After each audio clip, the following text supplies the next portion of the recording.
What Penis Gabriel did with his friends in Hollywood was always an illegal operation. They had no right to my brain waves. They destroyed evidence that contradicted them. They were typical cronies of Nosferatu from beginning to end. They have no right to know a single word about anything from me, about myself, and they never did. Penis, violating the First Amendment and Fifth Amendment and everything else, declared that he had the right to force me to wear my inside out by tampering with an implant which had recorded impingements so he could libel me and injure me and incite the criminally insane.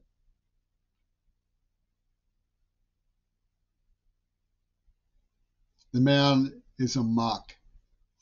He based Wear Your Inside Out on Lenin's rhesus white sock concept of having something to hide, the little monkey.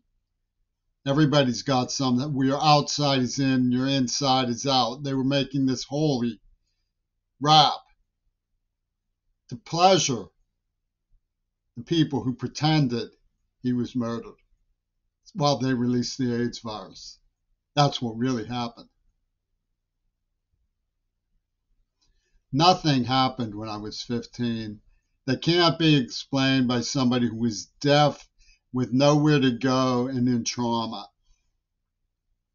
I sat at the mercy of pedophiles who were working with these monsters like Frank Zappa, butchering my name and planning this operation.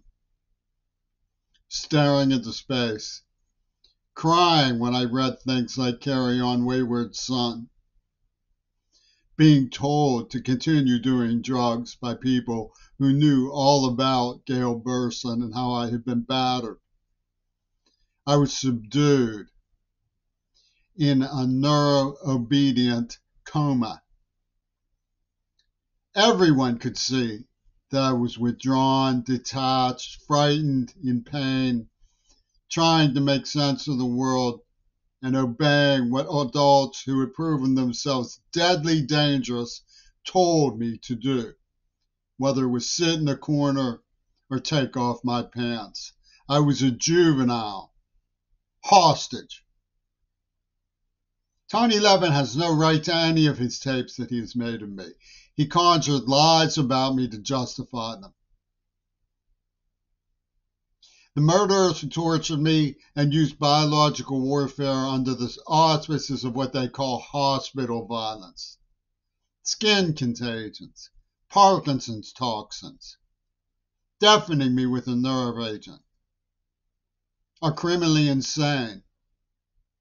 The evidence is perfectly clear. The themes that came out of those production studios over and over and over again tell the same telltale scripting of double fantasy. It was a fake.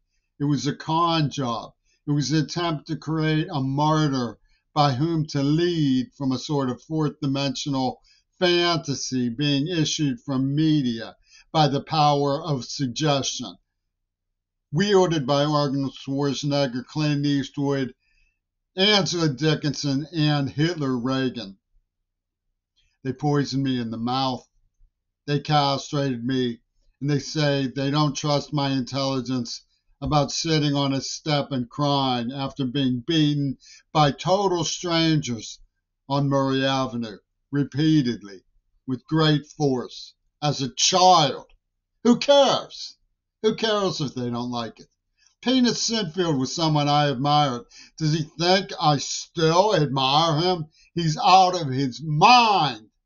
These murderers were told over and over again what these butchers in Gaza were up to in Pittsburgh. They were told over and over again that a Holocaust was going on, and they refused to do anything but defend it with lies. Since when and where and to who does virginity prove rape? The girl was never even questioned. She would have admitted at once that I never did anything like that to her. It's criminally insane.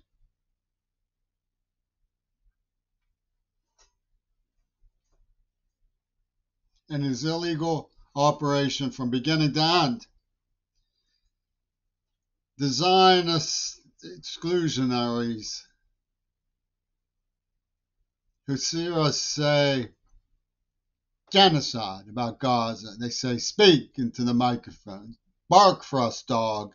Say it again, genocide. Has a cat had your tongue? Can't you say genocide? I told you over and over and over again that the evidence was perfectly crystal clear that these people had been behind the AIDS attack. And you put up a wall of sound about Lennon to say they weren't. A wall of sound about John Lennon to say that they weren't. And expect to be believed. When all of the information shows you were flipping reality on its head using media. Everybody can see it. Everybody knows it. They never even had anything against me personally. They just had what they called a convenient thing to hate. We're not sorry for anything we did, only that it had to be you. They went around spreading rumors because they wanted somebody to gang up on. Some of them may have had a personal dislike of me, but nobody knows where it came from. They just had somebody that they'd chosen because they needed to use somebody. And it made sense to their union psychology about building an arc by taking ethnic pieces and playing them for status in the counterculture and its marriage with the right wing, which is signified by Casper, the friendly ghost, a synthesis of John Lennon and Hitler, that some adoy from Beatlemania came up with back in the 50s when the MK Ultra was thinking up stuff with Hollywood. There's no way that Lennon wasn't in on it because the script comes from way back in time and involves cinema semiotics and ideas from Umberto Eco and Blythe Sanders and Sergei Eisenstein and Ouspensky going back and forth from the 80s and the 20s, like an accordion. They couldn't have just pulled off their grand plan. They had to have the cooperation of the key elements. John Lennon didn't just happen to walk outside that night. It was just like he had been killed. That's what he called it. It was just like. And when Yoko Ono has full revenge and custody of the matter, we'll start over. It was named Little Girl because I was little boy from the ship that they came to poach.